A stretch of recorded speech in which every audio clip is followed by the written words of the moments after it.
ਸਤਿਨਾਮ ਪ੍ਰਭੂ ਵਾਲਮੀਕਿ ਸਾਹਿਬ ਜੀ।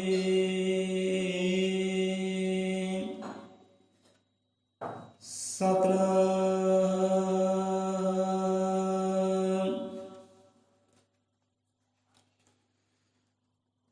ਹਰਿ ਓਮ ਗੁਰੂ ਜੀ। ਸਤਿਨਾਮ ਸਤ ਕਰਤਾਰ ਤੂੰ ਹੀ ਨਿਰੰਕਾਰ, ਤੂੰ ਹੀ ਨਿਰੰਕਾਰ, ਤੂੰ ਹੀ ਨਿਰੰਕਾਰ। ਅਜ਼ਰ ਅਮਰ ਤ੍ਰਿਕਾਲ ਦਰਸ਼ੀ ਸ੍ਰਿਸ਼ਟੀ ਕਰਤਾ ਵਾਲਮੀਕਿ ਭਗਵਾਨ ਜੀ ਮਹਾਰਾਜ ਸਹਾਏ। ਸ਼ਬਦ ਗੁਰੂ ਮਹਾਰਾਜ ਸਾਏ। ਸੋ ਹਾਜ਼ਰ ਹੋਏ ਸਤਿਗੁਰ ਦੇ ਪਿਆਰਿਆਂ ਨੂੰ ਕੋਟਨ ਕੋਟ ਪ੍ਰਣਾਮ ਹੈ। ਸੋ ਘਰਾਂ ਵਿੱਚ ਸਾਜੀ ਵਿਰਾਜੀ ਉਸ ਅਕਾਲ ਪੁਰਖ ਪਰਮਾਤਮਾ ਦੀ ਸਭ ਜੀਵਾਂ ਨੂੰ, ਸਭ ਸੰਗਤ ਨੂੰ ਕੋਟਨ ਕੋਟ ਪ੍ਰਣਾਮ ਹੈ। ਜੈ ਗੁਰਦੇਵ, ਧੰਨ ਗੁਰਦੇਵ, ਜੈ ਵਾਲਮੀਕਿ, ਹਰ ਹਰ ਵਾਲਮੀਕਿ, ਜੈ ਭੀਮ, ਜੈ ਭਾਰਤ, ਜੈ ਸੰਵਿਧਾਨ, ਜੈ ਮੂਲ ਨਿਵਾਸੀ। ਸੋ ਸੰਗਤ ਜੀਓ, ਆਪਾਂ ਆ ਚੱਲਦੇ ਹਾਂ ਕੱਲ ਦੇ ਵਿਸ਼ੇ ਤੇ, ਕੱਲ ਦੇ ਵਿਚਾਰ ਤੇ, ਕਿ ਇੱਥੇ ਹਜ਼ਰਤ ਬਾਬਾ ਫਰੀਦ ਸਾਹਿਬ ਮਹਾਰਾਜ ਜੀ ਉਹ ਸਾਨੂੰ ਕਲਯੁਗ ਜੀਵਾਂ ਨੂੰ ਕੀ ਸਮਝਾ ਰਹੇ ਆ। ਪਿਛਲੇ ਪ੍ਰਚਾਰ ਵਿੱਚ ਆਪਾਂ ਸਤਿਗੁਰੂ ਗਿਆਨਨਾਥ ਮਹਾਰਾਜ ਜੀ ਦੇ ਬਚਨ ਲਏ ਸਨ। ਹਜ਼ਰਤ ਬਾਬਾ ਬੁੱਲਾ ਸ਼ਾਹ ਜੀ ਉਹਨਾਂ ਦੇ ਬਚਨ ਲਏ ਸਨ। ਸਤਿਗੁਰੂ ਕਬੀਰਦਾਸ ਜੀ ਮਹਾਰਾਜ ਜੀ ਉਹਨਾਂ ਦੇ ਬਚਨ ਲਏ ਸਨ। ਸੋ ਅੱਜ ਕਥਾ ਕਹਾਣੀ ਉਹੀ ਹੈ, ਵਿਸ਼ਾ ਉਹੀ ਹੈ। ਅੱਜ ਆਪ ਬਚਨ ਲੈਂਦੇ ਹਾਂ ਹਜ਼ਰਤ ਬਾਬਾ ਫਰੀਦ ਸਾਹਿਬ ਜੀ ਦੇ, ਕਿਉਂਕਿ ਬਾਣੀ ਸਾਨੂੰ ਘੋਲ ਘੋਲ ਕੇ ਸਮਝਾਉਂਦੀ ਹੈ ਤੇ ਸਾਡਾ ਵੀ ਪ੍ਰਯਾਸ ਹੈ, ਸਾਡੀ ਵੀ ਕੋਸ਼ਿਸ਼ ਮਿਹਨਤ ਹੈ ਕਿ ਅਸੀਂ ਵੀ ਆਪਣੇ ਮਾਈਆਂ ਭਾਈਆਂ ਭੈਣ ਭਰਾਵਾਂ ਨੂੰ ਘੋਲ ਘੋਲ ਕੇ ਸਮਝਾਉਣਾ ਕਰੀਏ ਕਿ ਕਾਸ਼ ਸਮਝ ਆ ਜਾਏ, ਮੱਤ ਆ ਜਾਏ। ਜਿੱਦਾਂ ਸਾਨੂੰ ਸਤਿਗੁਰ ਸਮਝਾਉਂਦੇ ਆ, ਬਾਣੀ ਸਮਝਾਉਂਦੀ ਹੈ ਘੋਲ ਘੋਲ ਕੇ, ਇੱਦਾਂ ਸਾਡੀ ਕੋਸ਼ਿਸ਼ ਅਸੀਂ ਘੋਲ ਘੋਲ ਕੇ ਸਮਝਾਈਏ ਤਾਂ ਜੋ ਸਮਝ ਆ ਜਾਏ। ਫਰੀਦ ਸਾਹਿਬ ਜੀ, ਕੌਣ ਸਾ ਅੱਖਰ ਕਵਣ ਗੁਣ, ਕੌਣ ਸਾ ਮੜੀਆ ਮੰਤ, ਕੌਣ ਸਾ ਵੈਸੋ ਹੋ ਕਰੀ ਚਿਤ ਵਾਸਾ ਆਵੇ ਕੰਤ। ਹੁਣ ਇਹ ਸਵਾਲ ਉੱਭਰਦਾ ਹੈ ਮਨ ਦੇ ਅੰਦਰ। ਗੱਲਾਂ ਬਾਤਾਂ ਕਰਦੇ ਨੇ ਆਤਮਾ ਦੇ ਨਾਲ, ਉਹ ਪ੍ਰਮਾਤਮਾ ਦੇ ਨਾਲ। ਉਹ ਕਿਹੜਾ ਤਰੀਕਾ ਹੈ, ਕਿਹੜਾ ਢੰਗ ਹੈ, ਕਿਹੜਾ ਮੰਤਰ ਹੈ, ਕਿਹੜਾ ਪਹਿਰਾਵਾ ਹੈ, ਕਿਹੜਾ ਉਹ ਸ਼ਿੰਗਾਰ ਹੈ, ਜਿਹੜੇ ਸ਼ਿੰਗਾਰ ਨੂੰ, ਜਿਹੜੇ ਪਹਿਰਾਵੇ ਨੂੰ, ਜਿਹੜੇ ਗੁਣਾਂ ਨੂੰ ਧਾਰਨ ਕਰਾਂ ਤੇ ਪਰਮਾਤਮਾ ਤੈਨੂੰ ਚੰਗੀ ਲੱਗਾ। ਹੁਣ ਇਹ ਵਿਸ਼ਾ ਬੜਾ ਡੂੰਘਾ ਗਹਿਰਾ ਹੈ। ਹੁਣ ਸੰਤਾਂ ਭਗਤਾਂ ਪਿਆਰਿਆਂ ਨੇ ਆਪਣੇ ਆਪ ਨੂੰ ਨਾਰੀ ਦੇ ਅਸਥਾਨ ਤੇ ਰੱਖ ਕੇ ਉਹ ਪਰਮਾਤਮਾ ਦੇ ਆਤਮਾ ਨਾਲ ਗੱਲਾਂ ਬਾਤਾਂ ਕੀਤੀਆਂ। ਨਾਰੀ ਦੇ ਸਥਾਨ ਤੇ ਆਪਣੇ ਆਪ ਨੂੰ ਰੱਖ ਕੇ ਤੇ ਕਾਫੀ ਲੰਬਾ ਵਿਸ਼ਾ ਜਾ ਸਕਦਾ, ਆਪਾਂ ਇੱਧਰ ਗੱਲਾਂ ਬਾਤਾਂ ਨਹੀਂ ਕਰਦੇ। ਸੋ ਆ ਜਾਂਦੇ ਆ, ਸਮਝਾਉਂਦੇ ਆ ਉਹ ਕਿਹੜਾ ਅੱਖਰ ਹੈ, ਉਹ ਕਿਹੜਾ ਗੁਣ ਹੈ, ਉਹ ਕਿਹੜਾ ਸ਼੍ਰੋਮਣੀ ਮੰਤਰ ਹੈ, ਜਿਹਨੂੰ ਧਾਰਨ ਕਰਕੇ ਉਹ ਕਿਹੜਾ ਵੇਸ ਹੈ, ਉਹ ਕਿਹੜਾ ਪਹਿਰਾਵਾ ਹੈ, ਕਿਹੜਾ ਸ਼ਿੰਗਾਰ ਹੈ, ਜਿਹਨੂੰ ਧਾਰਨ ਕਰਕੇ ਮੈਂ ਉਹ ਕੰਤ ਪਰਮੇਸ਼ਰ ਨੂੰ ਚੰਗੀ ਲੱਗਾ, ਉਹਨੂੰ ਆਪਣੇ ਵਸ ਅੰਦਰ ਕਰ ਲਵਾਂ। ਉਹ ਕਿਹੜਾ ਇਹੋ ਜਿਹਾ ਗੁਣ ਹੈ, ਕਿਹੜਾ ਪਹਿਰਾਵਾ ਹੈ, ਕਿਹੜਾ ਸ਼ਿੰਗਾਰ ਹੈ। ਅੱਗੇ ਫਿਰ ਆਪ ਹੀ ਜਵਾਬ ਦਿੰਦੇ ਨੇ ਕਿ ਨਿਮਨਸ ਅੱਖਰ ਖਵਣ ਗੁਣ ਜੀਭਾ ਮਣੀਆਂ ਮੰਤ ਇਹ ਤ੍ਰੈ ਭੈਣੇ ਵੇਸ ਕਰੇ ਤਾਂ ਵਸ ਆਵੇ ਕੰਤ। ਕੰਤ ਉਹ ਪਰਮਾਤਮਾ, ਉਹ ਪਰਮੇਸ਼ਵਰ, ਉਹ ਅੱਲਾਹ ਤਾਲਾ ਅਗੋੜ ਵਾਹਿਗੁਰੂ। ਹੁਣ ਆਪ ਹੀ ਸਮਝਾਉਂਦੇ ਆ ਕਿ ਨਿਵਣ ਸਾਖਰ, ਇਹ ਪਿਆਰਿਆ ਉਹ ਅੱਖਰ ਪਤਾ ਕਿਹੜਾ ਹੈ? ਉਹ ਅੱਖਰ ਹੈ ਨਿਮਰਤਾ, ਹਲੀਮੀ, ਮਨ ਨੂੰ ਨੀਵਾਂ ਰੱਖ ਕੇ ਚੱਲਣਾ, ਕਿਸੇ ਦੀਆਂ ਵਧੀਕੀਆਂ ਨੂੰ ਸਹਾਰਨਾ, ਕਿਸੇ ਦੀਆਂ ਗੱਲਾਂ ਬਾਤਾਂ ਨੂੰ ਸਹਾਰਨਾ, ਵਧੀਆਂ ਬੁਰਾਈਆਂ ਨੂੰ ਸਹਾਰਨਾ, ਆਪ ਨਿਮਾਣੀ ਹੋ ਜਾਣਾ, ਉਹ ਨਿਮਰਤਾ। ਅਦਬ ਹੋਵੇ, ਸਤਿਕਾਰ ਹੋਵੇ ਆਪਦੇ ਸੁਭਾਅ ਦੇ ਅੰਦਰ। ਉਹ ਪਹਿਲਾ ਅੱਖਰ ਪਿਆਰਿਆ ਨਿਮਰਤਾ ਹੈ, ਹਲੀਮੀ ਹੈ। ਉਹ ਪਹਿਰਾਵਾ ਇਹ ਹੈ, ਉਹ ਸ਼ਿੰਗਾਰ ਇਹ ਹੈ, ਉਹ ਪਹਿਲਾ ਗੁਣ ਇਹ ਹੈ। ਇਹਨੂੰ ਧਾਰਨ ਕਰ। ਅੱਗੇ ਸਮਝਾਉਂਦੇ ਆ ਖਵਣ ਗੁਣ, ਕਿ ਪਿਆਰਾ ਦੂਜਾ ਗੁਣ ਹੈ ਉਹ ਹੈ ਖਿਮਾ ਵਾਲਾ ਸੁਭਾਅ ਤੇਰਾ ਹੋਵੇ। ਖਿਮਾ ਵਾਲਾ ਤੇਰਾ ਸੁਭਾਅ ਹੋਵੇ। ਗਲਤੀ ਹੋ ਗਈ, ਗੁਸਤਾਖੀ ਹੋ ਗਈ, ਖਿਮਾ ਮੰਗ ਸਕੇ, ਕਿਸੇ ਨੂੰ ਖਿਮਾ ਕਰ ਸਕੇ, ਤੇਰਾ ਇਹੋ ਜਿਹਾ ਸੁਭਾਅ ਹੋਵੇ। ਹੁਣ ਇਹ ਵਿਚਾਰ ਬੜਾ ਡੂੰਘਾ ਹੈ, ਕਿਉਂਕਿ ਕਮੀਆਂ ਤਰੁੱਟੀਆਂ ਹੋ ਜਾਂਦੀਆਂ। ਜੇ ਤਾਂ ਤੁਸੀਂ ਚਾਹੁੰਦੇ ਹੋ ਕਿ ਭਵ ਸਾਗਰ ਤੋਂ ਹੋਣਾ ਹੈ ਪਾਰ, ਮੁੜ ਕੇ ਜਨਮ ਵਿੱਚ ਨਹੀਂ ਆਉਣਾ, ਮਰਨ ਵਿੱਚ ਨਹੀਂ ਆਉਣਾ, ਤਾਂ ਇਹ ਗੁਣ ਨੂੰ ਚੰਗੀ ਤਰ੍ਹਾਂ ਧਾਰਨ ਕਰ ਲਿਓ। ਇਹਨਾਂ ਗੁਣਾਂ ਦਾ ਸ਼ਿੰਗਾਰ ਕਰ ਲਿਓ ਜੇ ਤੁਸੀਂ ਦੁਬਾਰਾ ਦੁਨੀਆ ਤੇ ਨਹੀਂ ਆਉਣਾ ਚਾਹੁੰਦੇ। ਉਸ ਕਾਰਜ ਵਾਸਤੇ ਇਹ ਗੁਣ ਬਹੁਤ ਜ਼ਰੂਰੀ ਹੈ। ਜਿਨ੍ਹਾਂ ਅੰਦਰ ਖਿਮਾ ਵਾਲਾ ਸੁਭਾਅ ਨਹੀਂ ਹੁੰਦਾ, ਕਿਸੇ ਨੂੰ ਮਾਫ ਕਰਨ ਵਾਲਾ ਸੁਭਾਅ ਨਹੀਂ ਹੁੰਦਾ, ਉਹ ਫਿਰ ਬਾਰ-ਬਾਰ ਜਨਮ ਵਿੱਚ ਮਰਨ ਵਿੱਚ ਆਉਂਦੇ ਰਹਿੰਦੇ ਆ, ਉਹਨਾਂ ਨੂੰ ਮੁਕਤੀ ਨਹੀਂ ਮਿਲਦੀ। ਜਿਨ੍ਹਾਂ ਅੰਦਰ ਨਿਮਰਤਾ ਨਹੀਂ ਹੁੰਦੀ, ਹਲੀਮੀ ਨਹੀਂ ਹੁੰਦੀ, ਖਿਮਾ ਵਾਲਾ ਸੁਭਾਅ ਨਹੀਂ ਹੁੰਦਾ, ਬਾਰ-ਬਾਰ ਜੰਮਦੇ ਤੇ ਬਾਰ-ਬਾਰ ਮਰਦੇ ਆ। ਇਸ ਕਰਕੇ ਖਿਮਾ ਵਾਲਾ ਗੁਣ, ਖਿਮਾ ਵਾਲਾ ਸੁਭਾਅ ਹਰ ਜੀਵ ਦੇ ਅੰਦਰ ਹੋਵੇ ਤਾਂ ਜੋ ਮੁਕਤ ਹੋਵੇ ਉਹ। ਤੇ ਦੂਸਰਾ ਗੁਣ ਦੱਸਿਆ, ਦੂਸਰਾ ਪਹਿਰਾਵਾ ਸ਼ਿੰਗਾਰ ਦੱਸਿਆ ਹੈ ਕਿ ਪਿਆਰਾ ਤੇਰੇ ਅੰਦਰ ਖਿਮਾ ਵਾਲਾ ਸੁਭਾਅ ਹੋਵੇ, ਕਿਸੇ ਕੋ ਮਾਫੀ ਮੰਗ ਸਕੇ ਕਿ ਕਿਸੇ ਨੂੰ ਮਾਫ ਕਰ ਸਕੇ। ਨਹੀਂ ਤਾਂ ਬੰਦਾ ਅੱਜ ਕਹਿੰਦਾ ਨਾਲੀ ਤੋਂ ਲੜਾਈ ਹੋ ਜਾਂਦੀ, ਔਰਤਾਂ ਦੀ, ਬੀਬੀਆਂ ਦੀ ਨਾਲੀ ਤੋਂ ਲੜਾਈ ਹੋ ਗਈ, ਉਹ ਕਹਿੰਦੇ 7 ਜਨਮ ਇਹਦੇ ਮੂੰਹ ਨਹੀਂ ਲੱਗਣਾ, ਇਹ ਮੇਰੀ ਦੁਸ਼ਮਣ ਹੈ। ਪਰਿਵਾਰ ਵਿੱਚ ਇਹੋ ਜਿਹੀਆਂ ਕਮੀਆਂ ਤਰੁੱਟੀਆਂ ਹੋ ਜਾਂਦੀਆਂ, ਖਿਮਾ ਮੰਗੋ, ਗੁਸਤਾਖੀ ਮੰਨੋ, ਠੀਕ ਹੈ ਗਲਤੀ ਹੋਈ ਹੈ, ਗੁਸਤਾਖੀ ਹੋਈ ਹੈ, ਖਿਮਾ ਕਰੋ। ਇੱਥੇ ਹਜ਼ਰਤ ਈਸਾ ਮਸੀਹ ਵੀ ਸਮਝਾਉਂਦੇ ਨੇ, ਭਾਈ ਖਿਮਾ ਵਾਲਾ ਸੁਭਾਅ ਲੈ ਕੇ ਆਏ, ਕਿਸੇ ਨੂੰ ਖਿਮਾ ਕਰ, ਖਿਮਾ ਮੰਗ। ਜੇ ਤੂੰ ਖਿਮਾ ਮੰਗੇਗਾ, ਖਿਮਾ ਕਿਸੇ ਨੂੰ ਕਰੇਗਾ, ਮਾਫ ਕਰ ਦੇਗਾ ਨਾ, ਤੂੰ ਵੀ ਰੱਬ ਦੇ ਘਰ ਵਿੱਚ ਬਖਸ਼ਿਆ ਜਾਏਗਾ, ਤੈਨੂੰ ਵੀ ਖਿਮਾ ਮਿਲ ਜਾਏਗੀ ਪਰਮਾਤਮਾ ਵੱਲੋਂ, ਤੂੰ ਵੀ ਬਖਸ਼ਿਆ ਜਾਏਗਾ ਜੇ ਤੂੰ ਕਿਸੇ ਨੂੰ ਬਖਸ਼ਦਾ ਹੈ ਤਾਂ। ਹੁਣ ਵਿਚਾਰ ਧਾਰਨ ਕਰਿਓ, ਜੇ ਕਿਸੇ ਦਾ ਮਨ ਤੋੜਿਆ ਹੈ, ਹਿਰਦਾ ਤੋੜਿਆ ਹੈ, ਅੱਜ ਜਾ ਕੇ ਮਾਫੀ ਮੰਗ ਲਿਓ ਕਿ ਪਿਆਰਿਆ ਮੈਨੂੰ ਕਰ ਮਾਫ, ਹੁਣ ਤੂੰ ਤੇ ਮੈਂ ਇੱਕੋ ਹੀ ਹਾਂ, ਕੋਈ ਵੈਰ ਵਿਰੋਧ ਨਹੀਂ ਹੈ। ਸਾਡੇ ਕੋਲ ਵੀ ਇਹ ਗੁਸਤਾਖੀ ਹੋ ਗਈ ਸੀ ਪਿਛਲੇ ਦਿਹਾੜਿਆਂ ਵਿੱਚ ਇਸੇ ਘਰ ਦੇ ਅੰਦਰ। ਸਾਡਾ ਮਨ ਬੜਾ ਪਛਤਾਇਆ, ਉਹਨਾਂ ਚਿਰ ਪਛਤਾਉਂਦੇ ਰਹੇ ਕਿ ਜਿੰਨਾ ਚਿਰ ਜਾ ਕੇ ਮਾਫੀ ਨਹੀਂ ਮੰਗ ਲਈ ਅਜੀਬ ਤੋਂ। ਜਾ ਕੇ ਮਾਫੀ ਮੰਗੀ, ਪਹਿਲਾਂ ਕੰਮ ਤੋਂ ਆਏ, ਜਾ ਕੇ ਪਹਿਲਾਂ ਮਾਫੀ ਮੰਗੀ, ਭਾਈ ਗੁਸਤਾਖੀ ਹੋਈ ਹੈ ਸਾਡੇ ਤੋਂ, ਮਾਫ ਕਰ ਦੇ। ਉਹ ਬੰਦੇ ਨੂੰ ਚੇਤਾ ਹੀ ਨਹੀਂ, ਪਰ ਸਾਨੂੰ ਤਾਂ ਚੇਤਾ ਸੀ ਨਾ ਕਿ ਗੁਸਤਾਖੀ ਹੋਈ ਹੈ। ਤਾਂ ਸੇਵਾ ਬੰਦਗੀ ਕਰਦੇ ਗੁਸਤਾਖੀਆਂ ਹੋ ਜਾਂਦੀਆਂ। ਸੋ ਖਿਮਾ ਮੰਗ ਲਓਗੇ ਤਾਂ ਬਖਸ਼ੇ ਜਾਓਗੇ, ਇਹ ਗੁਣ ਦੱਸਿਆ। ਸੋ ਨਿਵਣ ਅੱਖਰ ਖਵਣ ਗੁਣ, ਜੀਭਾ ਮਣੀਆਂ ਮੰਤ।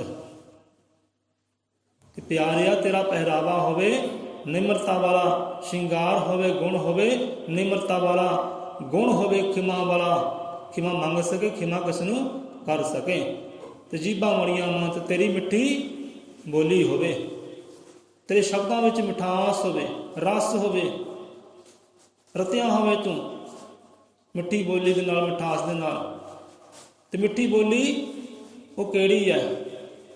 ਉਹ ਗੁਰੂ ਦੇ ਮੰਤਰ ਤੋਂ ਬਿਨਾਂ ਮਿੱਠੀ ਬੋਲੀ ਨਹੀਂ ਆ ਸਕਦੀ। ਮੜੀਆ ਮੰਤਰ, ਇਹ ਸ਼੍ਰੋਮਣੀ ਮੰਤਰ ਪਤਾ ਕਿਹੜਾ ਹੈ? ਉਹ ਗੁਰੂ ਮੰਤਰ ਹੈ ਪਿਆਰਿਆ। ਸ਼੍ਰੋਮਣੀ ਮੰਤਰ ਗੁਰੂ ਮੰਤਰ ਹੈ, ਗੁਰੂ ਦਾ ਨਾਮ ਹੈ। ਉਹਨੂੰ ਸਿਮਰਨਾ ਕਰ, ਜਾਪ ਕਰ, ਤੇਰੀ ਬੋਲੀ 'ਚ ਮਿਠਾਸ ਆ ਸਕਦੀ ਹੈ, ਰਸ ਆ ਸਕਦੀ ਹੈ। ਤੇ ਸਾਡੀ ਬੋਲੀ ਹੈ। ਕਿਸੇ ਆਪਣੇ ਨੂੰ ਦੁਸ਼ਮਣ ਬਣਾਉਣਾ ਹੈ ਤੇ ਬੋਲੀ ਹੈ। ਕਿਸੇ ਦੁਸ਼ਮਣ ਨੂੰ ਦੋਸਤ ਬਣਾਉਣਾ ਹੈ, ਯਾਰ ਬਣਾਉਣਾ ਹੈ, ਤਾਂ ਵੀ ਬੋਲੀ ਆਪਣੀ ਹੈ। ਬੋਲੀ ਵਿਗਾੜ ਵੀ ਦਿੰਦੀ ਤੇ ਬੋਲੀ ਸਵਾਰ ਵੀ ਦਿੰਦੀ ਹੈ। ਇਸ ਕਰਕੇ ਮਿੱਠੀ ਬੋਲੀ ਬੋਲੀਏ। ਰਹਿਮਤ ਕੀ ਅਰਦਾਸ ਹੁੰਦਾ ਹੈ ਬਾਣੀ ਅੰਦਰ। ਕਈਆਂ ਸੰਤਾਂ ਭਗਤਾਂ ਨੇ ਇਹ ਵਿਸ਼ੇ ਦੀ ਗੱਲ ਕੀਤੀ ਕਿ ਮਿੱਠੀ ਬੋਲੀ ਹੋਵੇ, ਤੇ ਮਿੱਠੀ ਬੋਲੀ ਉਹਦੇ ਸਿਮਰਨ ਤੋਂ ਬਿਨਾਂ, ਉਹਦੇ ਨਾਮ ਤੋਂ ਬਿਨਾਂ, ਸ਼੍ਰੋਮਣੀ ਮੰਤਰ ਤੋਂ ਬਿਨਾਂ ਕਦੇ ਅੰਦਰ ਆ ਹੀ ਨਹੀਂ ਸਕਦੀ। ਨਿਵਣ ਅੱਖਰ ਖਬਨ ਗੁਣ ਜੀਭਾ ਮਣੀਆਂ ਮੰਤ, ਇਹ ਤ੍ਰੈ ਭੈਣੇ ਵੇਸ ਕਰੇ ਤਾਂ ਵਾਸ ਆਵੇ ਕੰਤ। ਇਹ ਤਿੰਨ ਗੁਣ ਦੱਸੇ ਹੈ, ਤਿੰਨ ਪਹਿਰਾਵੇ ਦੱਸੇ, ਤਿੰਨ ਸ਼ਿੰਗਾਰ ਦੱਸੇ ਹੈ ਕਿ ਮੇਰੀ ਇਹ ਭੈਣੇ ਇਹ ਤਿੰਨਾਂ ਨੂੰ ਧਾਰਨ ਕਰ ਲੈ, ਤੇਰਾ ਕੰਤ ਪਰਮੇਸ਼ਰ ਤੇਰੇ ਵਸ ਵਿੱਚ ਆ ਜਾਏਗਾ। ਤੂੰ ਚੰਗੀ ਲੱਗੇਗੀ ਆਪਣੇ ਕੰਤ ਪਰਮੇਸ਼ਰ ਨੂੰ। ਇਹ ਤਿੰਨਾਂ ਗੁਣਾਂ ਨੂੰ ਧਾਰਨ ਕਰ ਲਾ, ਇਹ ਤਿੰਨ ਪਹਿਰਾਵੇ, ਤਿੰਨ ਸ਼ਿੰਗਾਰ ਲਗਾਉਣੇ ਕਰ ਲਾ। ਇਹ ਤੇਰੇ ਭੈਣੇ ਵੇਸ ਕਰੇ ਤਾਂ ਵਾਸ ਆਵੇ ਕੰਤ।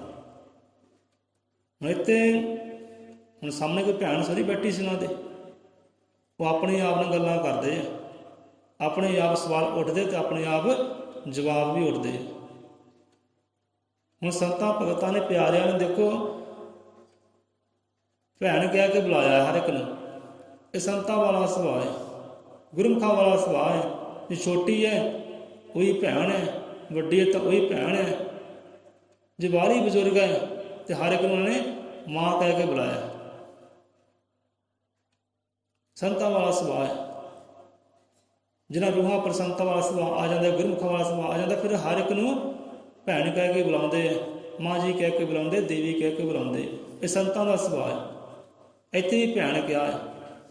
ਇਹ ਤ੍ਰੈ ਭੈਣੇ ਵੇਸ ਕਰੇ, ਇਹ ਤਿੰਨ ਗੁਣ, ਤਿੰਨ ਪਹਿਰਾਵੇ, ਤਿੰਨ ਸ਼ਿੰਗਾਰ ਇਹ ਧਾਰਨ ਕਰ ਲੈ ਤਾਂ ਖਸਮ ਨੂੰ ਭਾਵੇਗੀ, ਖਸਮ ਨੂੰ ਚੰਗੀ ਲੱਗੇਗੀ, ਖਸਮ ਨੂੰ ਆਪਣੇ ਵਾਸ ਵਿੱਚ ਕਰ ਸਕਦੀ ਹੈ। ਜੋ ਮਰਜ਼ੀ ਕਰਾ ਫਿਰ ਖਸਮ ਤੋਂ, ਆਪਣੇ ਕੰਤ ਪਰਮੇਸ਼ਰ ਜੋ ਮਰਜ਼ੀ ਕਰਾ। ਇਹ ਤਿੰਨ ਪਹਿਰਾਵੇ ਸ਼ਿੰਗਾਰ ਦੱਸੇ। ਹੁਣ ਸ਼ਿੰਗਾਰ ਦੀ ਗੱਲ ਚੱਲਦੀ ਸੀ। ਸ਼ਿੰਗਾਰ ਕਿੰਨਾ ਕੁ ਜ਼ਰੂਰੀ ਹੈ ਸਾਡੇ ਜੀਵਨ ਦੇ ਅੰਦਰ। ਹੁਣ ਪਹਿਲਾਂ ਤਾਂ ਆਪਾਂ ਸਵਾਲ ਕਰਦੇ ਹਾਂ ਭਾਈ, ਇੱਕ ਪਾਸੇ ਦੁਨੀਆ ਦੇ ਸ਼ਿੰਗਾਰ ਹੈ,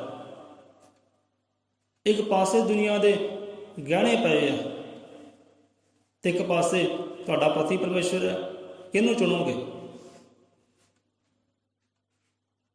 ਕਿਹਨੂੰ ਚੁਣੋਗੇ? ਮੰਨ ਲਓ ਇੱਕ ਪਤਨੀ ਹੈ, ਪਤਨੀ ਦੇ ਇੱਕ ਸਾਈਡ ਤੇ ਦੁਨੀਆ ਦੇ ਸਾਰੇ ਸ਼ਿੰਗਾਰ ਪਏ ਆ, ਮਹਿੰਗੇ ਤੋਂ ਮਹਿੰਗੇ ਸਾਰੇ ਖਜ਼ਾਨੇ ਪਏ ਆ, ਗਹਿਣੇ ਪਏ ਆ, ਤੇ ਇੱਕ ਪਾਸੇ ਇਕੱਲਾ ਪਤੀ ਹੈ, ਆਪਣਾ ਖਸਮ ਹੈ, ਕੰਤ ਪਰਮੇਸ਼ਵਰ ਹੈ। ਤੇ ਕਿਹਨੂੰ ਚੁਣੋਗੇ? ਜਿਹਦਾ ਗੁਰਮਤ ਅਨੁਸਾਰ ਉਹ ਇਸਤਰੀ, ਉਹ ਪਤਨੀ ਸ਼ਿੰਗਾਰ ਨੂੰ ਨਹੀਂ ਚੁਣੇਗੀ, ਖਜ਼ਾਨਿਆਂ ਨੂੰ ਨਹੀਂ ਚੁਣੇਗੀ। ਚੁਣੇਗੀ ਤਾਂ ਆਪਣੇ ਪਤੀ ਪਰਮੇਸ਼ਵਰ ਨੂੰ ਚੁਣੇਗੀ। ਉਧਰ ਜਾ ਕੇ ਖੜੇਗੀ ਕਿ ਜਿੱਧਰ ਮੇਰਾ ਪਤੀ ਖੜਾ ਹੈ ਉਧਰ ਖੜ ਸਕਦੀ ਹੈ, ਜਿੱਧਰ ਗਹਿਣੇ ਜਾਂ ਸ਼ਿੰਗਾਰ ਹੈ ਇੱਧਰ ਮੈਂ ਬਿਲਕੁਲ ਨਹੀਂ ਖੜਨਾ, ਜੇ ਉਹ ਗੁਰਮਤ ਵਾਲੀ ਹੈ ਤਾਂ। ਹੁਣ ਇੱਥੇ ਸਾਨੂੰ ਬੜੀਆਂ ਕਹਾਣੀਆਂ ਚੇਤੇ ਆ ਰਹੀਆਂ ਹੈ, ਪਰ ਕਹਾਣੀ ਸ਼ੁਰੂ ਕਰਾਂਗੇ ਤਾਂ ਟਾਈਮ ਲੰਬਾ ਹੋ ਸਕਦਾ ਹੈ। ਪਰ ਸਮਝਣਾ ਇਸ਼ਾਰਾ ਕਰ, ਇਸ਼ਾਰੇ ਨੂੰ ਸਮਝਿਓ। ਇੱਕ ਪਾਸੇ ਦੁਨੀਆ ਦੇ ਸ਼ਿੰਗਾਰ ਹੈ, ਇੱਕ ਪਾਸੇ ਦੁਨੀਆ ਦੇ ਗਹਿਣੇ, ਇੱਕ ਪਾਸੇ ਤੁਹਾਡਾ ਪਤੀ ਹੈ, ਕੰਤ ਪਰਮੇਸ਼ਰ ਹੈ। ਕੰਤ ਪਰਮੇਸ਼ਰ ਨੂੰ ਚੁਣੋਗੇ ਤਾਂ ਸੋਭਾ ਪਾਓਗੇ, ਮਾਣ ਪਾਓਗੇ, ਵਡਿਆਈ ਪਾਓਗੇ। ਨਹੀਂ, ਇੱਕ ਔਰਤ ਦਾ ਸ਼ਿੰਗਾਰ ਕੀ ਹੈ, ਔਰਤ ਦਾ ਗਹਿਣਾ ਕੀ ਹੈ? ਉਹਦਾ ਕੰਤ ਪਰਮੇਸ਼ਰ ਹੀ ਉਹਦਾ ਗਹਿਣਾ ਹੈ, ਉਹਦਾ ਕੰਤ ਪਰਮੇਸ਼ਰ ਹੀ ਉਹਦਾ ਸ਼ਿੰਗਾਰ ਹੈ। ਮੰਨ ਲਓ ਪਤੀ ਨਾਲ ਨਾ ਹੋਵੇ, ਪਤੀ ਨਾ ਹੋਵੇ ਤੇ ਕੀਤਾ ਹੋਇਆ ਸ਼ਿੰਗਾਰ ਕੀ ਕਰ ਲਏਗਾ?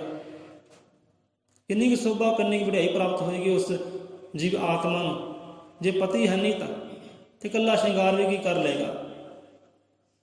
ਉਹ ਲੱਖਾਂ ਕਰੋੜਾਂ ਦੇ ਪਾਏ ਹੀਰੇ ਮੋਤੀ ਵੀ ਕੀ ਕਰ ਲੈਣਗੇ ਜੇ ਨਾਲ ਪਤੀ ਨਹੀਂ ਤਾਂ। ਤੇ ਜੇ ਨਾਲ ਪਤੀ ਖੜਾ ਹੈ ਤਾਂ ਸ਼ਿੰਗਾਰ ਦੀ ਕੋਈ ਲੋੜ ਨਹੀਂ ਹੈ, ਗਿਆਨੀਆਂ ਦੀ ਕੋਈ ਲੋੜ ਨਹੀਂ ਹੈ। ਉਹ ਕਹੇਗੀ ਕਿ ਭੈਣੇ ਆ ਮੇਰਾ ਕੰਤ ਖੜਾ ਹੈ ਨਾ, ਇਹੀ ਮੇਰਾ ਗਹਿਣਾ ਹੈ, ਇਹੀ ਮੇਰਾ ਸ਼ਿੰਗਾਰ ਹੈ। ਹੁਣ ਇਸੇ ਗੱਲ ਨੂੰ ਤੁਸੀਂ ਗੁਰੂ ਮੱਤ ਵਾਲੇ ਲੈ ਜਾਓ। ਇਹ ਤਾਂ ਹੋ ਗਈ ਦੁਨਿਆਵੀ ਗੱਲ, ਸਮਝਣ ਵਾਲੀ ਇਹ ਵੀ। ਜੇ ਨਾਲ ਖਸਮ ਖੜਾ ਹੈ ਨਾ, ਗਹਿਣਿਆਂ ਦੀ ਕੋਈ ਲੋੜ ਨਹੀਂ ਹੈ, ਉਹੀ ਗਹਿਣਾ ਹੈ, ਕੀਮਤੀ, ਅਨਮੋਲ। ਕੋਈ ਸ਼ਿੰਗਾਰ ਦੀ ਲੋੜ ਨਹੀਂ ਹੈ, ਕਿਉਂਕਿ ਉਸ ਤੋਂ ਵੱਡਾ ਕੋਈ ਸ਼ਿੰਗਾਰ ਨਹੀਂ ਹੈ। ਕਿਉਂਕਿ ਸਾਰੇ ਸ਼ਿੰਗਾਰ ਉਹਦੇ ਨਾਲ ਚੰਗੇ ਲੱਗਦੇ ਆ, ਸਾਰੇ ਗਹਿਣੇ ਉਹਦੇ ਨਾਲ ਚੰਗੇ ਲੱਗਦੇ ਆ। ਜੇ ਉਹੀ ਨਹੀਂ ਤਾਂ ਕੀ ਕਰ ਲੈਣਗੇ ਗਹਿਣੇ, ਕੀ ਕਰ ਲਏਗਾ ਸ਼ਿੰਗਾਰ? ਇਹੀ ਗੱਲ ਨੂੰ ਤੁਸੀਂ ਗੁਰੂ ਮੱਤ ਵੱਲ ਲੈ ਜਾਓ। ਹੁਣ ਜੀਵਨ ਅੰਦਰ ਪਰਮਾਤਮਾ ਦੀ ਸਿਫਤ ਸਲਾਹ ਨਾ ਹੋਵੇ, ਸਤਿਗੁਰੂ ਦਾ ਨਾਮ ਨਾ ਹੋਵੇ ਤਾਂ ਜੀਵਨ ਕੀ ਕਰ ਲਏਗਾ? ਕੀ ਸਿਫਤਾਂ ਹੈ ਜੀਵਨ ਦੀਆਂ? ਕੋਈ ਸਿਫਤਾਂ ਨਹੀਂ। ਜਿਹੋ ਜਿਹੇ ਆਏ, ਜਿਹੋ ਜਿਹੇ ਗਏ, ਉਹ ਕੋਈ ਫਰਕ ਨਹੀਂ ਪੈਂਦਾ। ਜੇ ਜੀਵਨ ਅੰਦਰ ਸਤਿਗੁਰ ਨਹੀਂ ਹੈ, ਜੀਵਨ ਅੰਦਰ ਪਰਮਾਤਮਾ ਦੀ ਸਿਫਤ ਸਲਾਹ ਨਹੀਂ ਹੈ। ਕਿਉਂਕਿ ਸਤਿਗੁਰ ਕੀ ਹੈ? ਸਤਿਗੁਰ ਸ਼ਿੰਗਾਰ ਹੈ। ਉਹ ਪਰਮਾਤਮਾ ਸਾਡਾ ਜੀਵਨ ਦਾ ਗਹਿਣਾ ਹੈ। ਉਹਦੇ ਨਾਲ ਸਾਡੇ ਜੀਵਨ ਦੀ ਸੋਭਾ ਹੈ, ਉਹਦੇ ਨਾਲ ਮਾਣ ਵਡਾਈਆਂ ਹੈ, ਉਹਦੇ ਨਾਲ ਸਾਡੇ ਰੁਤਬੇ ਹੈ, ਉਹਦੇ ਨਾਲ ਬਰਕਤਾਂ ਹੈ। ਉਹ ਪਰਮਾਤਮਾ ਰੂਪੀ ਗਹਿਣੇ ਦੇ ਨਾਲ ਸਾਡੀਆਂ ਸਿਫਤਾਂ ਹੈ ਜੀਵਨ ਦੀਆਂ। ਤੇ ਸਤਿਗੁਰ ਰੂਪੀ ਸ਼ਿੰਗਾਰ ਹੋਵੇ। ਸਤਿਗੁਰ ਸ਼ਿੰਗਾਰ ਚਾੜਦਾ ਹੈ ਰੂਹ ਦੇ ਉੱਤੇ।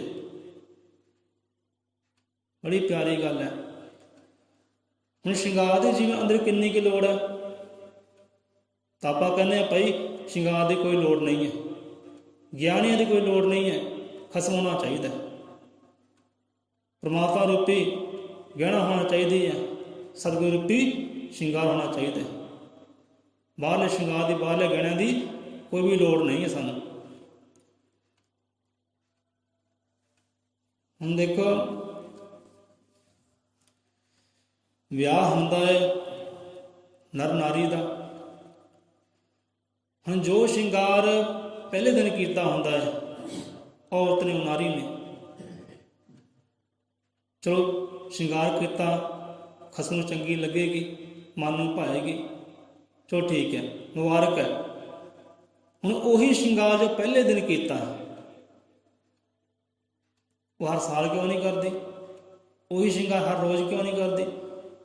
ਹੁਣ ਇੱਕ ਔਰਤ 24 ਘੰਟੇ ਤਾਂ ਸ਼ਿੰਗਾਰ ਦੇ ਨਾਲ ਲੱਦੀ ਤਾਂ ਨਹੀਂ ਰਹਿੰਦੀ, ਗਿਆਣਿਆਂ ਦੇ ਨਾਲ ਲੱਦੀ ਤਾਂ ਨਹੀਂ ਰਹਿੰਦੀ ਉਹ 24 ਘੰਟੇ। ਪਰ ਜਦੋਂ ਸਾਂਝ ਬਣ ਜਾਂਦੀ ਹੈ, ਪ੍ਰੇਮ ਬਣ ਜਾਂਦਾ, ਇੱਕ ਮਿੱਕ ਦੋਨੇ ਜੀ ਹੋ ਜਾਂਦੇ ਨੇ, ਫਿਰ ਸ਼ਿੰਗਾਰ ਉਹ ਕਰੇ ਚਾਹੇ ਨਾ ਕਰੇ ਕੋਈ ਫਰਕ ਨਹੀਂ ਪੈਂਦਾ। ਹੁਣ ਜਿਹੜਾ ਸ਼ਿੰਗਾਰ ਪਹਿਲੇ ਦਿਨ ਕੀਤਾ ਸੀ ਉਹ ਸ਼ਿੰਗਾਰ ਅੱਜ ਉਹ ਬੀਬਾ ਨਹੀਂ ਕਰਦੀ। ਕੀ ਗੱਲ? ਪਤੀ ਪਤਨੀ 'ਚ ਨਫ਼ਰਤ ਹੋ ਗਈ, ਘਿਰਣਾ ਹੋ ਗਈ, ਪ੍ਰੇਮ ਨਹੀਂ ਰਹਿ ਗਿਆ, ਉਹ ਸਾਂਝ ਖਤਮ ਹੋ ਗਈ। ਕਿ ਸ਼ਿੰਗਾਰ ਕਰਕੇ ਹੀ ਪ੍ਰੇਮ ਹੈ, ਸ਼ਿੰਗਾਰ ਕਰਕੇ ਹੀ ਮੁਹੱਬਤ ਹੈ, ਸ਼ਿੰਗਾਰ ਕਰਕੇ ਹੀ ਸਾਂਝ ਹੈ ਦਿਲਾਂ ਦੀ? ਤਾਂ ਨਹੀਂ, ਇਹ ਸ਼ਿੰਗਾਰ ਕਰਕੇ ਨਹੀਂ ਹੈ, ਗਿਆਣਿਆਂ ਕਰਕੇ ਨਹੀਂ ਹੈ, ਇਹ ਪ੍ਰੇਮ ਕਰਕੇ ਹੈ, ਇਸ਼ਕ ਕਰਕੇ ਹੈ, ਦਿਲਾਂ ਦੀ ਸਾਂਝ ਕਰਕੇ ਹੈ। ਮੰਨ ਲਓ ਅੱਜ ਔਰਤਾਂ ਉਹ ਸ਼ਿੰਗਾਰ ਨਹੀਂ ਕਰਦੀਆਂ ਜੋ ਪਹਿਲੇ ਦਿਨ ਕੀਤਾ ਸੀ। ਕੀ ਪਤੀ ਚੰਗਾ ਨਹੀਂ ਸਮਝਦਾ? ਇਕੱਠੇ ਖਾਂਦੇ ਆ, ਪੀਂਦੇ ਆ, ਗੱਲਾਂ ਬਾਤਾਂ ਕਰਦੇ ਆ, ਸਾਂਝ ਹੈ ਦਿਲਾਂ ਦੀ, ਇੱਕ ਦੂਜੇ ਦੀ ਭਾਵਨਾਵਾਂ ਨੂੰ, ਦੁੱਖ ਸੁੱਖ ਨੂੰ ਸਮਝਦੇ ਆ। ਚਿਹਰਾ ਦੱਸ ਦਿੰਦਾ, ਅੱਖਾਂ ਦੱਸ ਦਿੰਦੀਆਂ ਨੇ ਕਿ ਅੰਦਰ ਰੌਣਕਾਂ ਜਾਂ ਗਮੀ ਹੈ। ਇਹਨੂੰ ਸਾਂਝ ਕਹਿੰਦੇ ਆ। ਫੀਲਿੰਗ ਨੂੰ ਸਮਝਣਾ, ਅੰਡਰਸਟੈਂਡਿੰਗ ਜਿਹਨੂੰ ਕਹਿੰਦੇ ਆ, ਅੰਦਰੀ ਭਾਵਨਾ ਨੂੰ ਸਮਝਣਾ। ਤੇ ਇਹਨਾਂ ਭਾਵਨਾ ਨੂੰ ਸਮਝਣ ਵਾਸਤੇ ਸ਼ਿੰਗਾਰ ਦੀ ਕੋਈ ਲੋੜ ਨਹੀਂ ਹੈ, ਗਿਆਣਿਆਂ ਦੀ ਕੋਈ ਲੋੜ ਨਹੀਂ ਹੈ। ਸੋ ਪਹਿਲੇ ਦਿਨ ਕੀਤਾ ਸੋ ਠੀਕ ਹੈ, ਮੁਬਾਰਕ ਹੈ, ਪਰ ਸਾਰੀ ਉਮਰ ਉਹ ਸ਼ਿੰਗਾਰ ਨਹੀਂ ਕਰਦੇ। ਉਹ ਸ਼ਿੰਗਾਰ ਫਿਰ ਵੀ ਆਪਣੇ ਖਸਮ ਨੂੰ ਚੰਗੀ ਲੱਗਦੀ ਹੈ, ਭਾਉਂਦੀ ਹੈ, ਸਾਰੀਆਂ ਗੱਲਾਂ ਬਾਤਾਂ ਹੁੰਦੀਆਂ।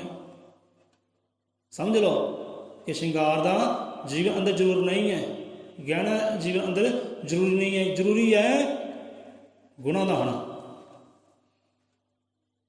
ਆ ਜਿਹੜੇ ਗੁਣ ਦੱਸੇ ਨਾ ਫਰੀਦ ਸਾਹਿਬ ਮਹਾਰਾਜ ਜੀ ਨੇ, बस ये गुण, ये श्रृंगार, ये पिरावे, इन्हां गुणां का होना जरूरी है, श्रृंगार का होना जरूरी नहीं है, ये ज्ञान का होना जरूरी नहीं है।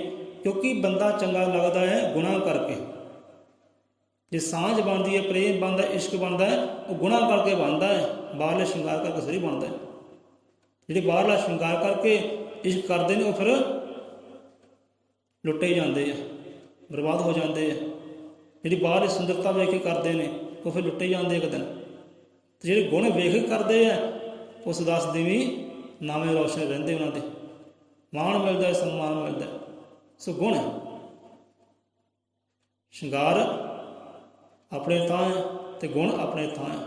ਸੋ ਪ੍ਰੇਮ ਮੁਹੱਬਤ ਹੁੰਦਾ, ਸਾਂਝ ਹੁੰਦੀ ਦਿਲਾਂ ਦੀ, ਆਪਸੀ ਗੱਲਾਂ ਬਾਤਾਂ ਹੁੰਦੀਆਂ, ਉਹ ਗੁਣਾਂ ਕਰਕੇ ਹੁੰਦੀ ਹੈ।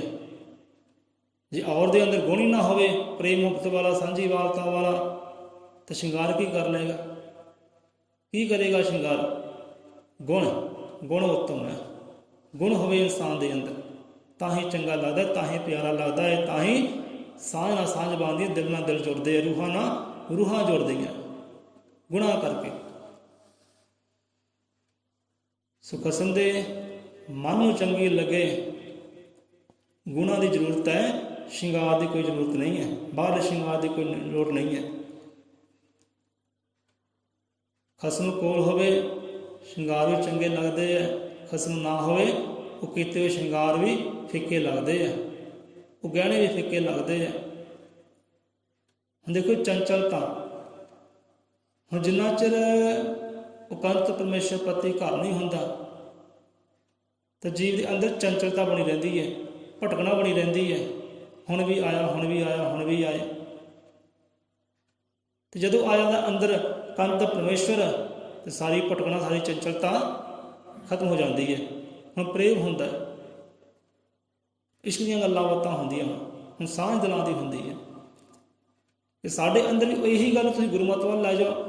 ਕਿਉਂਕਿ ਇੱਕ ਔਰਤ ਦੇ ਅੰਦਰ ਭਟਕਣਾ ਹੁੰਦੀ ਹੈ, ਚੰਚਲਤਾ ਹੁੰਦੀ, ਉਦੋਂ ਤੱਕ ਜਦੋਂ ਤੱਕ ਉਹਦਾ ਕੰਤ ਘਰ ਨਹੀਂ ਆ ਜਾਂਦਾ, ਉਹਨਾਂ 'ਚ ਭਟਕਣਾ ਲੱਗੀ ਰਹਿੰਦੀ ਹੈ। ਇਹੀ ਗੱਲ ਨੂੰ ਗੁਰਮਤਿ ਵੱਲ ਲੈ ਜਾਓ। ਸਾਡੀ ਜੀਵ ਆਤਮਾ ਦਾ ਇਹੀ ਹਾਲ ਹੈ। ਇਹ ਜੀਵ ਆਤਮਾ ਉਹਨਾਂ ਚਿਰ ਭਟਕਦੀ ਰਹਿੰਦੀ ਹੈ, ਰੋਂਦੀ ਰਹਿੰਦੀ ਹੈ, ਕਰਲਾਉਂਦੀ ਰਹਿੰਦੀ, ਜਿੰਨਾ ਚਿਰ ਉਹ ਕੰਤ ਪਰਮੇਸ਼ਰ ਦਾ ਅੰਦਰ ਵਾਸ ਨਹੀਂ ਹੋ ਜਾਂਦਾ, ਉਹ ਪਰਮੇਸ਼ਰ ਦਾ ਸਤਿਗੁਰ ਦਾ ਅੰਦਰ ਵਾਸ ਨਹੀਂ ਹੋ ਜਾਂਦਾ, ਉਹਨਾਂ ਚਿਰ ਰੂਹ ਵੀ ਭਟਕਦੀ ਰਹਿੰਦੀ ਹੈ, ਜਨਮ ਮਰਨ 'ਚ ਪਈ ਰਹਿੰਦੀ ਹੈ, ਚੱਕਰਾਂ ਵਿੱਚ ਪਈ ਰਹਿੰਦੀ ਹੈ। ਅਤੇ ਕੰਤ ਪਰਮੇਸ਼ਰ ਦਾ ਅੰਦਰ ਆਉਣਾ ਕਿੱਦਾਂ? ਉਹਦੇ ਗੁਣਾਂ ਨੂੰ ਅੰਦਰ ਧਾਰਨ ਕਰ ਲਿਆ ਅਤੇ ਆ ਗਿਆ ਕੰਤ ਪਰਮੇਸ਼ਰ ਅੰਦਰ, ਆ ਗਿਆ ਸਤਿਗੁਰ ਅੰਦਰ, ਸਤਿਗੁਰ ਦੀ ਸਿੱਖੀ ਨੂੰ ਅੰਦਰ ਧਾਰਨ ਕਰ ਲਿਆ, ਗੁਣਾਂ ਨੂੰ ਧਾਰਨ ਅੰਦਰ ਕਰ ਲਿਆ, ਉਹ ਨਾਮ ਰੰਗ ਨੂੰ ਧਾਰਨ ਕਰ ਲਿਆ ਅਤੇ ਆ ਗਿਆ ਕੰਤ ਪਰਮੇਸ਼ਰ ਅੰਦਰ, ਹੋ ਗਈ ਭਟਕਣਾ ਦੂਰ। ਸੋ ਇੱਦਾਂ ਸੋ ਰੰਗ ਰੋਗਨ ਵੀ ਆਪਣੇ ਥਾਂ ਚੰਗੇ ਆ, ਠੀਕ ਹੈ, ਲਾਓ ਭਾਈ, ਪਰ ਰੰਗ ਉਹਦੇ ਇਸ਼ਕ ਦਾ ਵੀ ਚਾੜੋ, ਉਹਦੇ ਨਾਮ ਦਾ ਵੀ ਚਾੜੋ।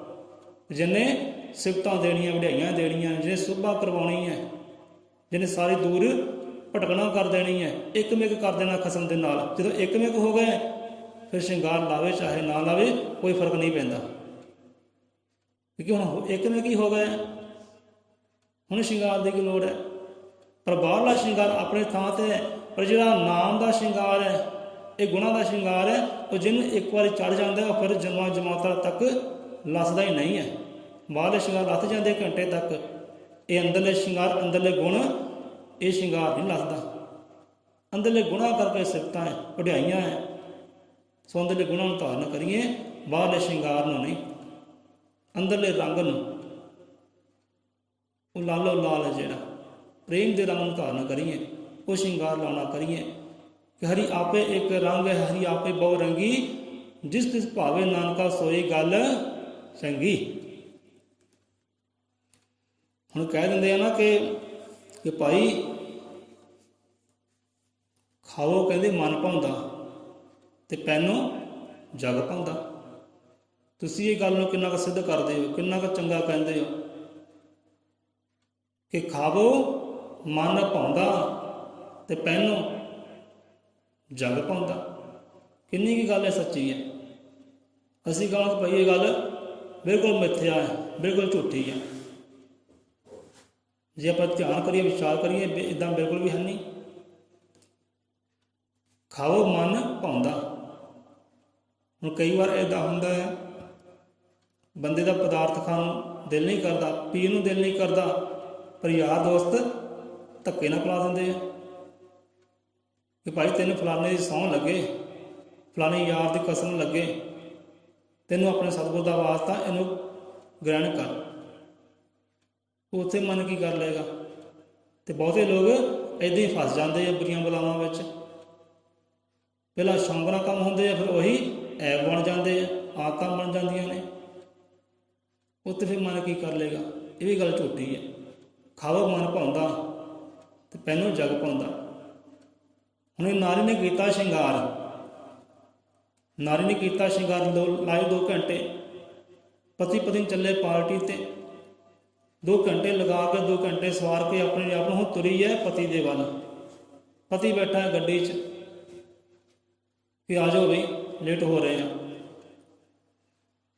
ਹੁਣ ਅੱਗੇ ਗਵਾਂਢਣ ਔਰਤ ਮਿਲ ਗਈ ਕਿ ਭੈਣੇ ਇਹ ਕੀ ਤੂੰ ਪਾਇਆ, ਇੰਨਾ ਸੋਹਣਾ ਸ਼ਿੰਗਾਰ ਕੀਤਾ ਪਰ ਤੇਰਾ ਸੂਟ ਤੈਨੂੰ ਜੱਚਦਾ ਨਹੀਂ ਹੈ, ਇਹ ਤੈਨੂੰ ਸੂਟ ਨਹੀਂ ਸੂਟ ਕਰਦਾ। ਉਹਦੀ ਕੀਤੀ ਮਿਹਨਤ ਸਾਰੀ ਹੋ ਗਈ ਬੇਕਾਰ, ਜਿਹੜੇ 2 ਘੰਟੇ ਲਾਏ ਉਹ ਗਏ ਸਾਰੇ ਬੇਕਾਰ। ਫਿਰ ਇੱਕ ਔਰਤ ਦੇ ਕਹਿਣ 'ਤੇ ਕਿ ਤੈਨੂੰ ਇਹ ਸ਼ਿੰਗਾਰ ਚੰਗਾ ਨਹੀਂ ਲੱਗਦਾ, ਦੂਸਰਾ ਕਰ ਨਾ। ਫਿਰ ਦੁਬਾਰਾ 2 ਘੰਟੇ ਲਾਵੇ, ਪਹਿਲੋਂ ਜਗ ਪਾਉਂਦਾ। ਹੁਣ ਪੁੱਛਦੀ ਹੈ ਪਤੀ ਨੂੰ, ਹਾਂਜੀ ਕਾਕਾ ਦੇ ਪਾਪਾ ਆ ਦੇਖਿਓ ਮਾੜਾ ਜਿਹਾ ਸੂਟ ਕਰਦਾ ਕਿ ਨਹੀਂ, ਸੂਟ ਚੰਗੇ ਲੱਗਦਾ ਕਿ ਨਹੀਂ ਚੰਗੇ ਲੱਗਦਾ। ਹੁਣ ਪਤੀ ਕਹਿੰਦਾ ਬਹੁਤ ਸੋਹਣਾ, ਵੈਰੀ ਸਮਾਰਟ, ਲਵ ਯੂ, ਕਹਿੰਦਾ ਬੈਠੋ ਚਲੀਏ, ਬਹੁਤ ਸੋਹਣਾ ਲੱਗਦਾ। ਹੁਣ ਕਹਿਣ ਲੱਗੀ ਔਰਤ ਉਸ ਔਰਤ ਨੂੰ ਕਿ ਭੈਣੇ ਤੈਨੂੰ ਚੰਗਾ ਨਹੀਂ ਲੱਗਦਾ, ਲੱਖ ਮੁਬਾਰਕ ਤੈਨੂੰ, ਪਰ ਮੇਰੇ ਪਤੀ ਨੂੰ ਚੰਗਾ ਲੱਗਦਾ ਤੇ ਮੈਨੂੰ ਵੀ ਚੰਗਾ ਲੱਗਦਾ। ਗੱਲ ਆਪਣੇ ਆਪ ਨੂੰ ਚੰਗਾ ਲੱਗਣ ਦੀ ਹੈ, ਗੱਲ ਆਪਣੇ ਪਤੀ ਪਰਮੇਸ਼ਰ ਨੂੰ ਚੰਗੀ ਲੱਗਣ ਦੀ ਹੈ। ਸੋ ਜਗ ਤੇ ਨਾ ਜਾਓ, ਜਗ ਤੇ ਨਾ ਜਾਓ, ਸੰਸਾਰ ਤੇ ਨਾ ਜਾਓ। ਸੰਸਾਰ ਕੀ ਕਰਦਾ ਹੈ? ਸੰਸਾਰ ਕੀ ਕਰਦਾ ਹੈ? ਇਹ ਜਗ ਕੀ ਕਰਦਾ? ਉਧਰ ਨਾ ਜਾਓ, ਉਧਰ ਨਾ ਵੇਖੋ। ਫਰੀਦਾ ਦੀਨ ਦੁਨੀ ਵਜਾਈ, ਵੱਜਦੀ ਤੂੰ ਵੀ ਵਜਿਆ ਸਾਥ, ਸੋ ਜੀਵ ਨਹੀਂ ਉਹ ਵੱਜਦਾ ਜਿਹਦੀ ਅੱਲਾ ਕਰੇ ਸਾਰ।